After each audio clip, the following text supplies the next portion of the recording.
El gato negro, por Edgar Allan Poe. Ni espero ni quiero que se dé crédito a la historia más extraordinaria y sin embargo más familiar que voy a referir.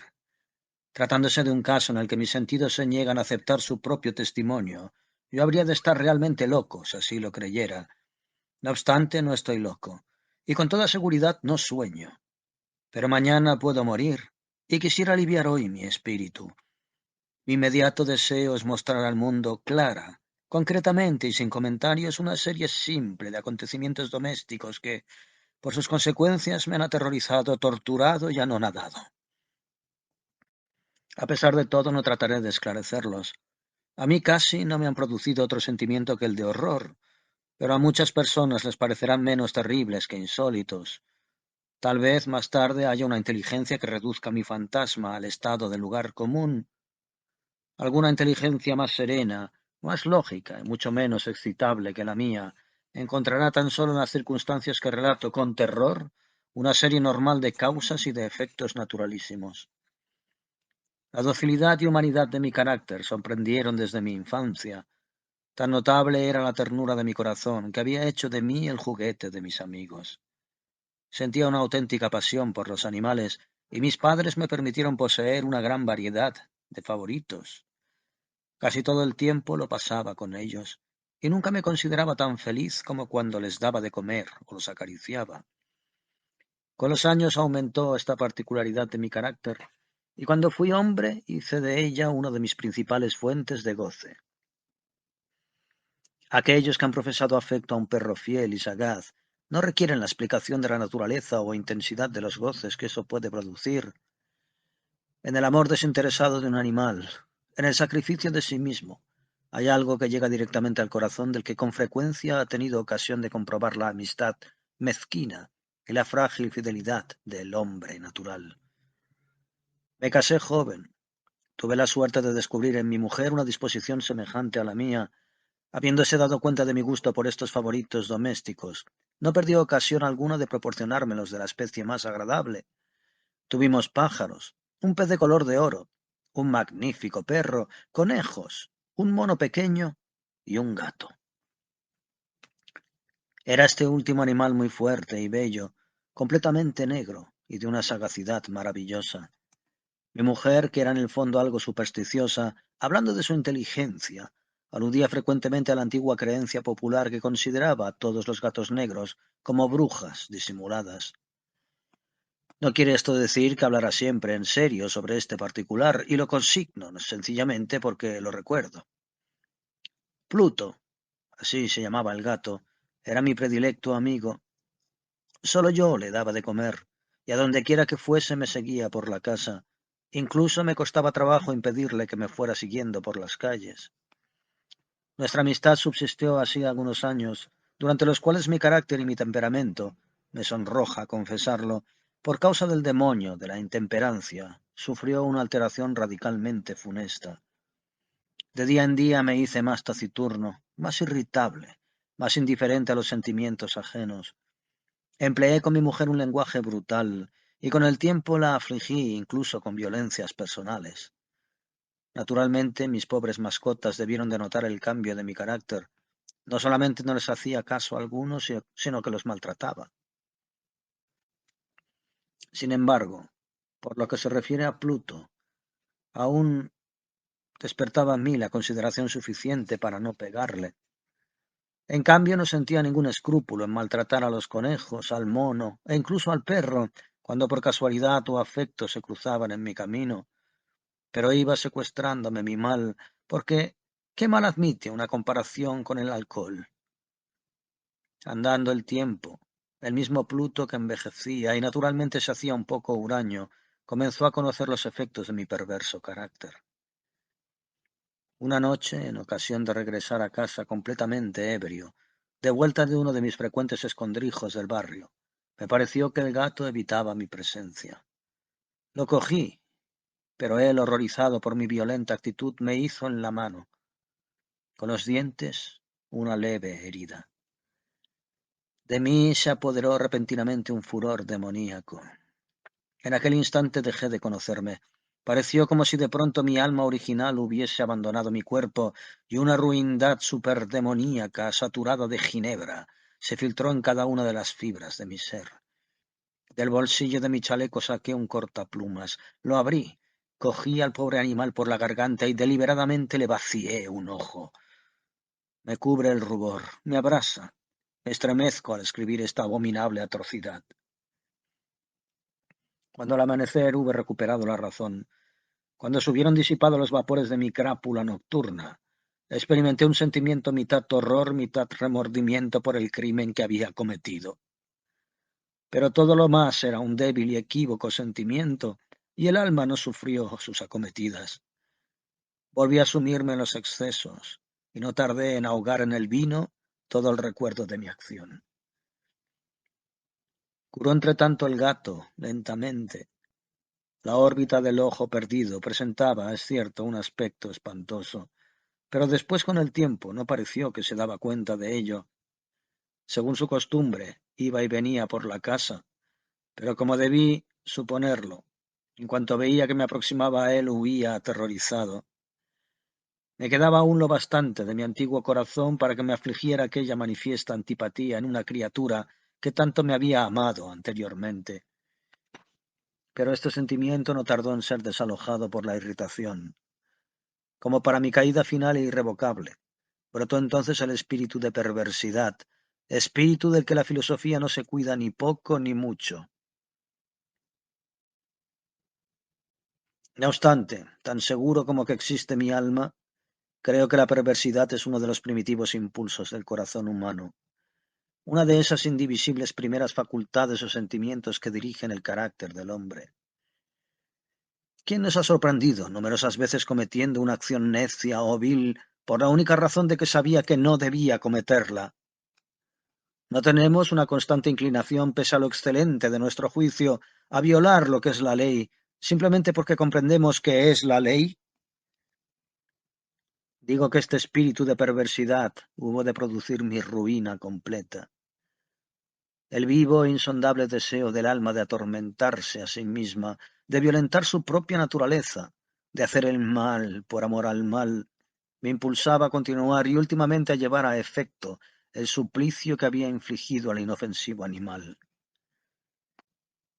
Una mañana a sangre fría, ceñí un nudo corredizo en torno a su cuello y lo ahorqué de la rama de un árbol. Lo ahorqué con mis ojos llenos de lágrimas, con el corazón desbordante del más amargo remordimiento. Lo ahorqué porque sabía que él me había amado y porque reconocía que no me había dado motivo alguno para encolerizarme con él. Lo ahorqué porque sabía que al hacerlo cometía un pecado mortal que comprometía mi alma inmortal, hasta el punto de colocarla, si esto fuera posible, lejos incluso de la misericordia infinita del muy terrible y misericordioso Dios. En la noche siguiente al día en que fue cometida una acción tan cruel, me despertó del sueño el grito de ¡Fuego! Ardían las cortinas de mi lecho. La casa era una gran hoguera. No sin grandes dificultades mi mujer, un criado y yo logramos escapar del incendio. La destrucción fue total. Quedé arruinado y me entregué desde entonces a la desesperación. No intento establecer relación alguna entre causa y efecto con respecto a la atrocidad y el desastre. Estoy por encima de tal debilidad, pero me limito a dar cuenta de una cadena de hechos y no quiero omitir el menor eslabón. Visité las ruinas al día siguiente al del incendio. Excepto una, todas las paredes se habían derrumbado. Esta sola excepción la constituía un delgado tabique interior situado casi en la mitad de la casa contra el que se apoyaba la cabecera de mi lecho. Allí la fábrica había resistido en gran parte a la acción del fuego, hecho que atribuí a haber sido renovada recientemente. En torno a aquella pared se congregaba la multitud y numerosas personas examinaban una parte del muro con atención viva y minuciosa. Excitaron mi curiosidad las palabras extraño, singular y otras expresiones parecidas. Me acerqué y vi a modo de un bajo relieve esculpido sobre la blanca superficie la figura de un gigantesco gato. La imagen estaba copiada con una exactitud realmente maravillosa. Rodeaba el cuello del animal una cuerda. Apenas hube visto esta aparición, porque yo no podía considerar aquello más que como una aparición. Mi asombro y mi terror fueron extraordinarios. Por fin vino en mi amparo la reflexión. Recordaba que el gato había sido ahorcado en un jardín contiguo a la casa. A los gritos de alarma, el jardín fue invadido inmediatamente por la muchedumbre y el animal debió de ser descolgado por alguien del árbol y arrojado a mi cuarto por una ventana abierta. Indudablemente se hizo esto con el fin de despertarme. El derrumbamiento de las restantes paredes habían comprimido a la víctima de mi crueldad en el yeso recientemente extendido. La cal del muro, en combinación con las llamas y el amoníaco del cadáver, produjo la imagen tal como yo la veía. Aunque prontamente satisfice así mi razón, ya que no por completo mi conciencia, no dejó sin embargo de grabar en mi imaginación una huella profunda, el sorprendente caso que acabo de dar cuenta. Durante algunos meses no pude liberarme del fantasma del gato, y en todo este tiempo nació en mi alma una especie de sentimiento que se parecía, aunque no lo era, al remordimiento. Llegué incluso a lamentar la pérdida del animal y a buscar en torno mío, en los miserables tugurios que a la sazón frecuentaba, otro favorito de la misma especie y de facciones parecidas que pudiera sustituirlo. Me hallaba sentado una noche medio aturdido en un bodegón infame, cuando atrajo repentinamente mi atención un objeto negro que yacía en lo alto de uno de los inmensos barriles de ginebra o ron que componían el mobiliario más importante de la sala. Hacía ya algunos momentos que miraba a lo alto del tonel y me sorprendió no haber advertido el objeto colocado encima. Me acerqué a él y lo toqué. Era un gato negro, enorme, tan corpulento como Pluto, al que se parecía en todo menos en un pormenor. Pluto no tenía un solo pelo blanco en todo el cuerpo, pero éste tenía una señal ancha y blanca, aunque de forma indefinida, que le cubría casi toda la región del pecho. Apenas puse en él mi mano, se levantó repentinamente ronroneando con fuerza, se restregó contra mi mano y pareció contento de mi atención. Era pues el animal que yo buscaba. Me apresuré a proponer al dueño su adquisición, pero éste no tuvo interés alguno por el animal, ni lo conocía ni lo había visto hasta entonces. Continué acariciándolo, y cuando me disponía a regresar a mi casa, el animal se mostró dispuesto a seguirme. Se lo permití, e inclinándome de cuando en cuando caminamos hacia mi casa, acariciándolo. Cuando llegó a ella, se encontró como si fuera la suya, y se convirtió rápidamente en el mejor amigo de mi mujer. Por mi parte, no tardó en formarse en mí una antipatía hacia él, pues precisamente lo contrario de lo que yo había esperado. No sé cómo ni por qué sucedió esto, pero su evidente ternura me enojaba y casi me fatigaba. Paulatinamente estos sentimientos de disgusto y fastidio se acrecentaron hasta convertirse en la amargura del odio. Yo evitaba su presencia.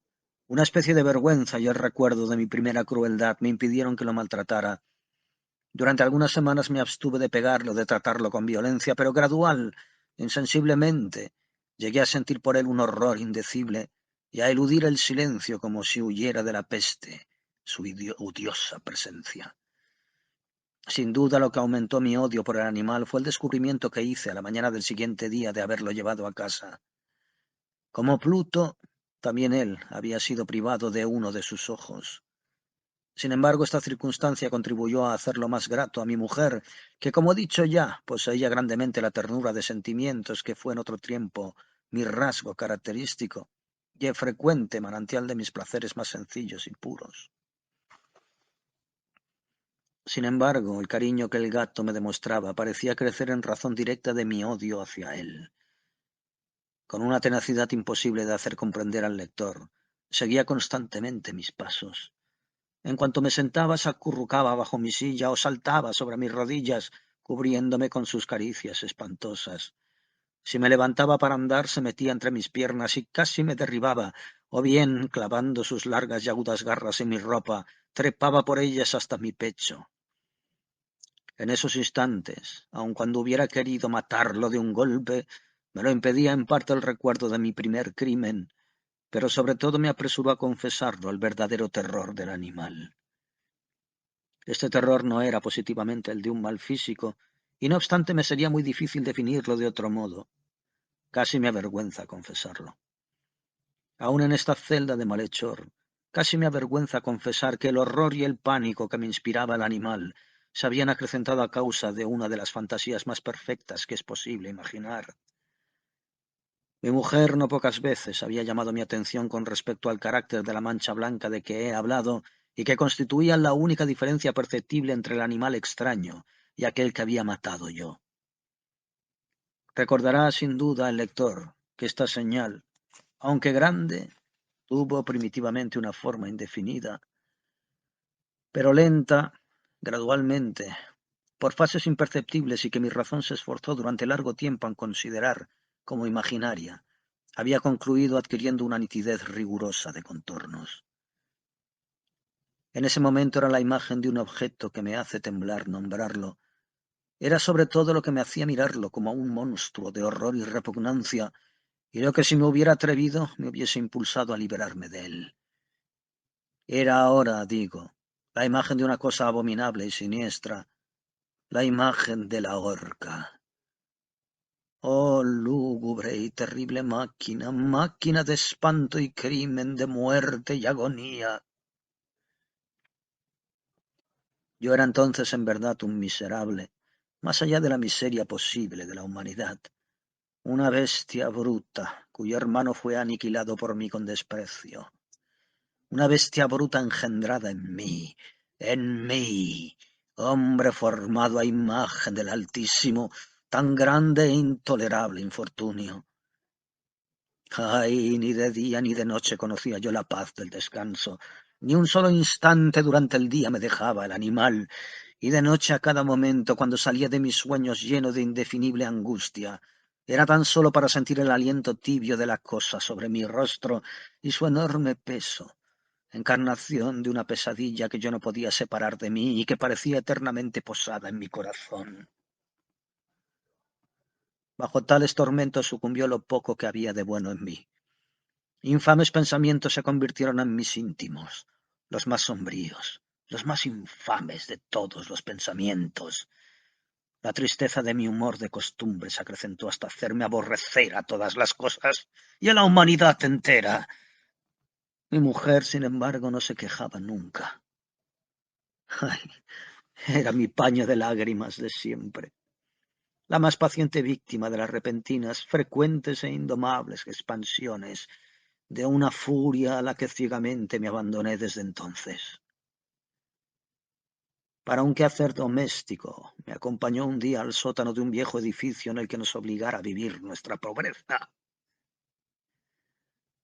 Por los agudos peldaños de la escalera me seguía el gato, y habiéndome hecho tropezar de cabeza me exasperó hasta la locura, apoderándome de un hacha y olvidando en mi furor el espanto pueril que había detenido hasta entonces mi mano, dirigió un golpe al animal que hubiera sido mortal si lo hubiera alcanzado, como quería, pero la mano de mi mujer detuvo el golpe. Una rabia más que diabólica me produjo esta intervención. Liberé mi brazo del obstáculo que lo detenía y le hundí a ella el hacha en el cráneo. Mi mujer cayó muerta instantáneamente sin exhalar siquiera un gemido. Realizado el horrible asesinato, inmediata y resueltamente procuré esconder el cuerpo. Me di cuenta de que no podía hacerlo desaparecer de la casa ni de día ni de noche, sin correr el riesgo de que se enteraran los vecinos. Asaltaron mi mente varios proyectos. Pensé por un instante en fragmentar el cadáver y arrojar al suelo los pedazos. Resolví después cavar una fosa en el piso de la cueva. Luego pensé arrojarlo al pozo del jardín. Cambié la idea y decidí embalarlo en un cajón como una mercancía en la forma de costumbre y encargar a un mandadero que se lo llevase de casa, pero por último me detuve ante un proyecto que consideré el más factible. Me decidí a emparedarlo en el sótano, como se dice que hacían en la Edad Media los monjes con sus víctimas. La cueva parecía estar construida a propósito para semejante proyecto. Los muros no estaban levantados con el cuidado de costumbre y no hacía mucho tiempo. Habían sido cubiertos en toda su extensión por una capa de yeso que no dejó endurecer la humedad. Por otra parte, había un saliente en uno de los muros producido por una chimenea artificial o especie de hogar, que quedó luego tapado y dispuesto de la misma forma que el resto del sótano.